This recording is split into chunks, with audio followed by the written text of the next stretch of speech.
how does this impact the market? I mean, is there a policy that's going to save the market? I guess is the right question. Is there an interest rate?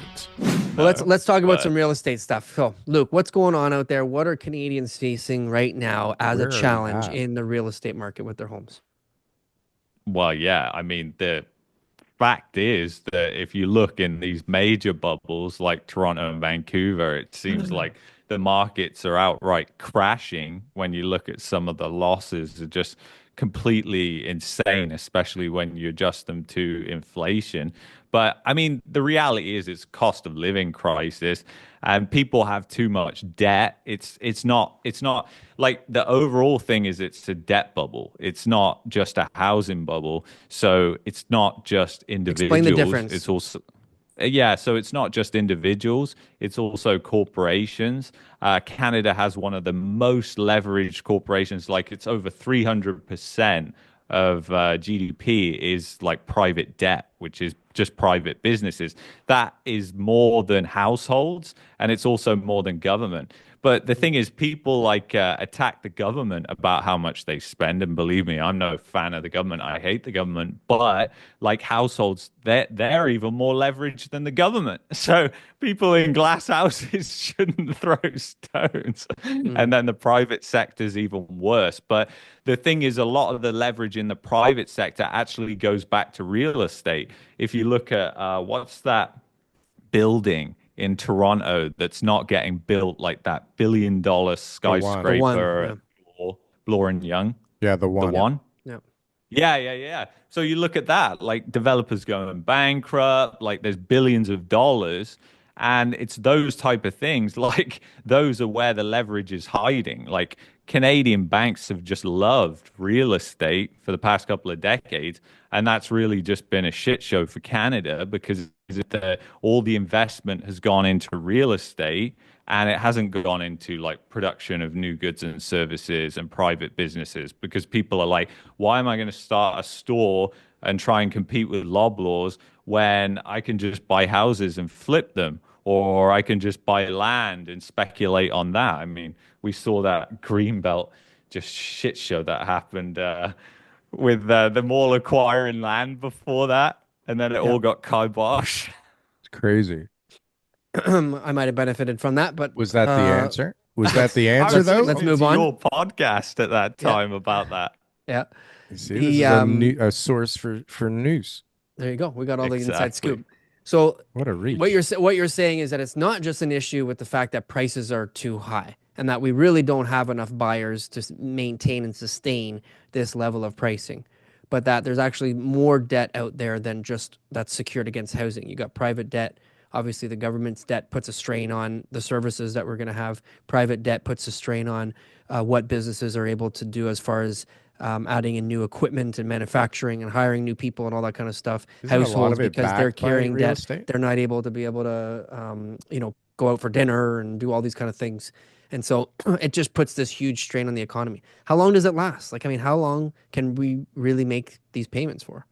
Aren't those business loans tied to the houses too, though? Like, aren't most of them guaranteed by the... Yeah, they are. They're tied to whether it's condos, housing. Yeah, a lot of it is tied to that. And I mean, how long it lasts is really hard to say because Canada seems to have really long cycles. So if you look at the past 2 years, I would say it's really been that denial phase. And that was one of the things. So great question, great timing. Over the past couple of weeks, I've actually been looking into like, where are we? Where are we, Luke? And I think we're heading into that fear. And once you're through that, I mean, even during the fear phase, that's when there's actually opportunities there, but it's going to be difficult to suss them out because it's going to be like trying to catch a falling knife. But the problem, which is always the problem in these debt bubbles when they implode, it's not about whether people are there and they want to buy. It's the fact that they need leverage to buy and the banks don't want to give them that leverage. So there could be thousands of buyers out there that want to buy and, they've got 5%, but the banks just don't want to give it to them because they've had their hands just completely burnt by the past 4 or 5 years of collapsing prices, developers going under and all of that. we've definitely seen a major change. I mean, the people who are buying right now are just like they need a roof over their head, right? Right. There's no more speculation in the market. There's zero investors looking out to, get into the market because they think it's a great time to buy and that they're trying to look for real estate as a hedge against inflation and all that kind of stuff. It Yeah. doesn't exist anymore, right?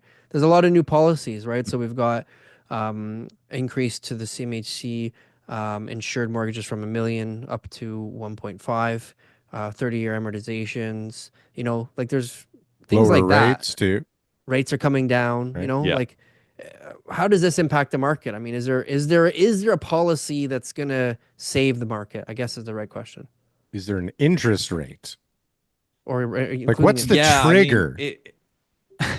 Yeah, I mean, it's going to be like all of these cycles, like you have to go through capitulation in order to get to a recovery first, and it has to revert back to what people can actually afford and get to a point where just nobody wants to buy. And when you say like, oh, I'm investing in real estate, like people just laugh at you. And that's the time when it's a good investment. And people probably think I'm some kind of a perma bear, but that's not actually the case. Like I think real estate is a bad investment in Canada, but I have like my eye on other countries that are growing.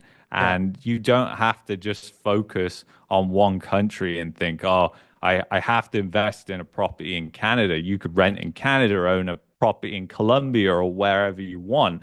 And there are countries that are growing and they're actually going in the right direction. Whereas Canada, the UK, all these countries, they're just all on the way down. And that's going to be the trajectory for decades, unfortunately, because it's just the cycles that you go through. I'm not trying to be like depressing or anything like that. If you look at or you read into history, it's just the way it goes with, like you said, with collapsing kingdoms and everything like that, imperial powers. Are you looking for the best merch store on the planet? Well, we got the shit for you.